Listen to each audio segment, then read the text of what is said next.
ஆறாம் நாளுக்கான missionary story, நற்செய்தியால் நிருபங்களாவோம்.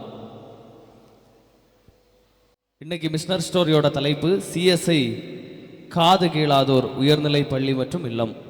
CSI காது கேளாதோர் உயர்நிலை பள்ளி மற்றும் இல்லம் கொட்டாரம். இந்த கொட்டாரத்திலே இருக்கிறதான இந்த காது கேளாதோர் உயர்நிலை பள்ளி மற்றும் இல்லத்தை குறித்து தான் இந்த நாளுடைய மிஷனரி ஸ்டோரியை நாம் பார்க்க உள்ளோம். ஐஆர்கேஸ் ஞானதாசன் பேராயராக நம்முடைய பேராயத்திலே பணியாற்றி கொண்டிருக்கிற போது பேராயத்தை நல்ல முயற்சிகளோடு முன்னேற்ற பாதையிலே கொண்டு செல்வதற்கு அவர் பல வழிமுறைகளை கையாண்டார். அவற்றுள்ளே பள்ளிக்கு சென்று படிக்கின்ற மாணவர்கள் மத்தியிலே பள்ளிக்கு சென்று படிக்க இயலாத காது கேளாத பிள்ளைகள், வாய் பேசாத பிள்ளைகள், அவர்களையும் நல்முறையிலே பயிற்றுவிக்க வேண்டும், அவர்களும் நல்ல கல்வியை பெற்றுக்கொள்ள வேண்டும் என்று சொல்லுகிற அந்த ஒரு நல்ல நோக்கத்தோடு அவர் பல முயற்சிகளை எடுத்தார். அதற்காக பிள்ளைகளுக்கு நல்ல ஒரு பள்ளிக்கூடத்தை ஆரம்பிக்க வேண்டும் என்று சொல்லுகிற நல்ல திட்டத்தை அவர் மனதிலே கொண்டு பேராயத்தை அதன் வழியிலே இயக்கி கொண்டிருந்தார். அதிலேயும் 1964ஆம் ஆண்டிலிருந்து இதற்கான அந்த திட்டங்களை தொடங்கி அவர்கள் அதற்குரிய காரியங்களை திட்டமிட்டு செயலாற்ற தொடங்கினார்கள். அதன் வழி சிறப்பு சேவையே திருச்சபையின் கடமை.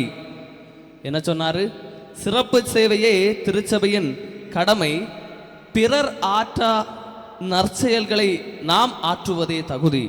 பிறர் ஆற்றா நற்செயல்களை நாம் ஆற்றுவதே தகுதி என்று சொல்லுகிற நல்ல எண்ணத்தோடு நல்ல கருத்தோடு அவர் செயல்படுகிறார். அப்படி அந்த நாட்களிலே பார்க்கிற போது ஊனமுற்ற பிள்ளைகளை பிறர் ஏளனம் செய்கிறார்கள்.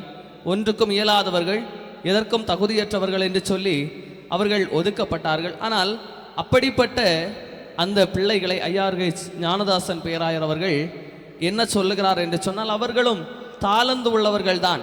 அவர்கள் பயனில்லாத குடிமக்கள் அல்ல, பயனுள்ள குடிமக்கள் என்று சொல்லுகிற நல்ல ஒரு நோக்கத்தை எல்லோருடைய மனதிலையும் கொண்டு வருகிறார். ஆகவே தான் அந்த பள்ளிக்கூடத்தை நாட்ட வேண்டும், அதை வளரச் செய்ய வேண்டும், அதன் வழியாக பிள்ளைகள், ஊனமுற்ற பிள்ளைகள் படிக்க வேண்டும் என்று சொல்லுகிற ஒரு நல்ல எண்ணத்தை முன்வைத்து அவர் செயல்படுகிறார். அப்படி அவருடைய அந்த செயலுக்கு வடிவம் கொடுக்கின்ற நாட்கள் வருகிறது. வெளிநாடுகளிலிருந்து நிதி திரட்ட ஆரம்பிக்கின்றார். அப்பொழுதுதான் பாளையம் கோட்டையிலே வெளிநாட்டை சார்ந்த ஒரு போதகர் அருள் திரு சார்லஸ் சிட்டண்டன் என்பவர் பணியாற்றி கொண்டிருக்கிறார். அவர் அந்த பாளையங்கோட்டை என்று சொல்லுகிற பகுதியிலே பணியாற்றி கொண்டிருக்கிறார். அவர் அந்த இடத்துல ஒரு பிளாரன்ஸ் வான்சன் என்று சொல்லுகிற காது கேளாதவர்களுடைய பள்ளிக்கூடத்திலே அவர் பணியாற்றி கொண்டிருக்கிறார். தலைமை முதல்வராக அவர் பணியாற்றி கொண்டிருக்கிறார். அவரை இந்த பேராயர் ஐஆர்கேஸ் ஞானதாசன் பேராயர் அவர்கள் அழைக்கின்றார்கள். இந்த இடத்திலே, அதாவது இவருடைய அந்த செயல் திட்டங்களை நிறைவேற்றுவதற்கு இவர்களோடு இங்கே ஒரு பள்ளியை நாட்ட வேண்டும் என்று சொல்கிற ஆவல் கொள்கிறார்கள்.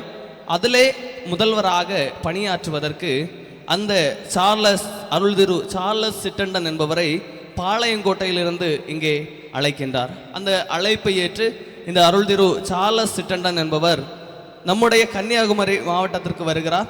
அவருடைய குடும்பமாக வருகிறார்கள்.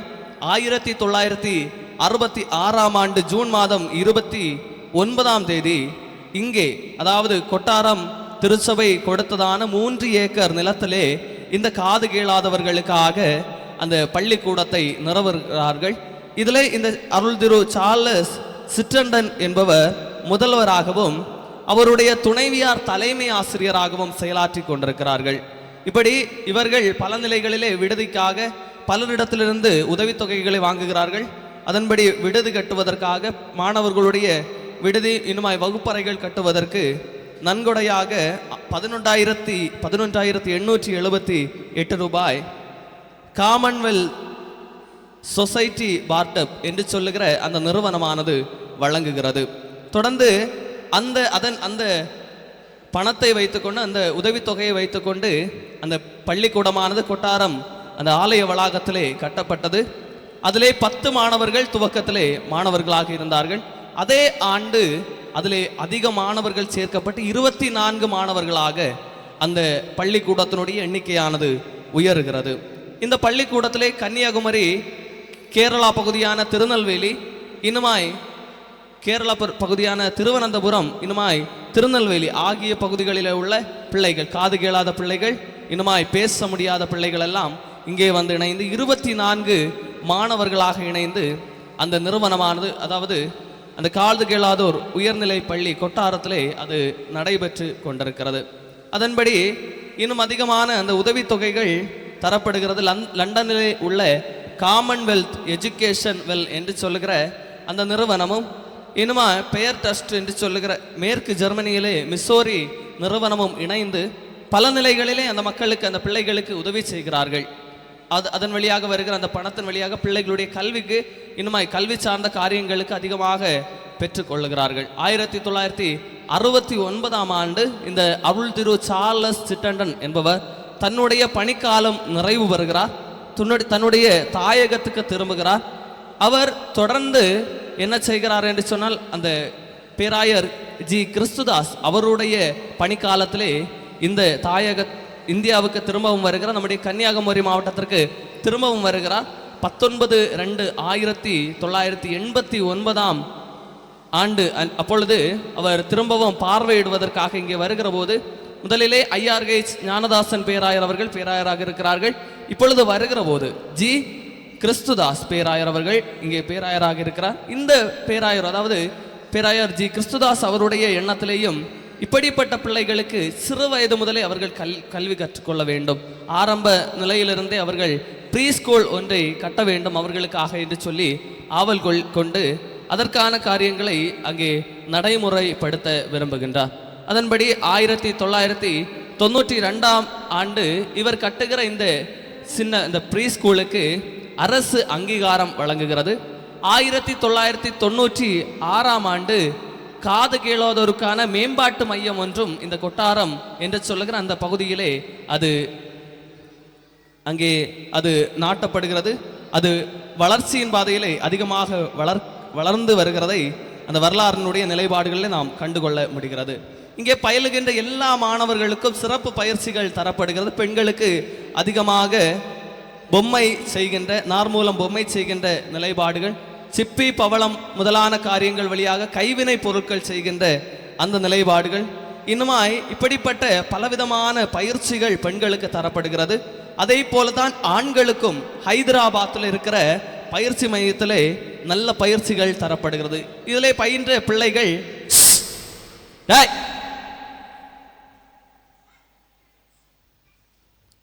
பயின்ற பிள்ளைகள் அதிகமாக இந்த விளையாட்டு துறைகளிலே அவர்கள் சிறந்து விளங்குகிறார்கள். 1985ஆம் ஆண்டு லாஸ் ஏஞ்சலஸ் என்று சொல்லுகிற பகுதியிலே வைத்து நடைபெறுகிற அந்த ஒலிம்பிக் போட்டியிலே சூசை மிக்கேல் என்று சொல்லுகிற அந்த ஒரு மாணவர், அவர் வெண்கல பதக்கம் பெற்றுக்கொள்ளுகிறார். தொடர்ந்து அவர் ஈட்டி எறிதல் போட்டியிலே இந்த வெண்கல பதக்கத்தை பெற்றது இந்த பள்ளிக்கு மிகப்பெரிய ஒரு பெருமையாக அமைகிறது.